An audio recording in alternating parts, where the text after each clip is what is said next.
BJP MP బండి సంజయ్పై ఆగ్రహం వ్యక్తం చేశారు గౌడ సంఘం వ్యవస్థాపకుడు, సంఘం రాష్ట్ర అధ్యక్షుడు పల్లె లక్ష్మణ్. మంత్రి పొన్నం ప్రభాకర్ తల్లిపై పరుష పదజాలంతో మాట్లాడిన బండి సంజయ్ని బీజేపీ అధిష్టానం పార్టీ నుంచి బహిష్కరించాలన్నారు. రాజకీయ లబ్ధి కోసం దేవుడి పాట పాడే నకిలీ భక్తుడు బండి సంజయ్ అని విమర్శించారు. బండి సంజయ్ నోటికి వచ్చినట్టుగా మాట్లాడితే సహించేది లేదని హెచ్చరించారు పల్లె లక్ష్మణ్.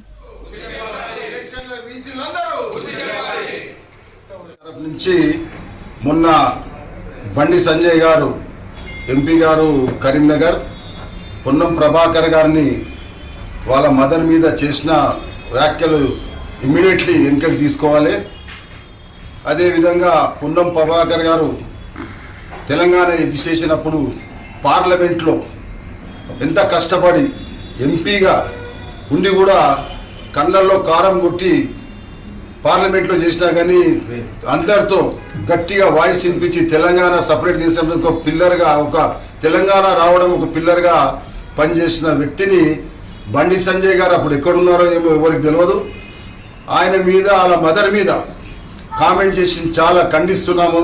ఇమీడియట్లీ సస్పెండ్ చేయాలని మేము కోరుతున్నాము బండి సంజయ్ గారిని. లేకుంటే తెలంగాణలో ఉన్న గౌడ సోదరులందరూ బీజేపీకి ఓటు వేయమని కంటాముఖంగా చెప్తున్నారు.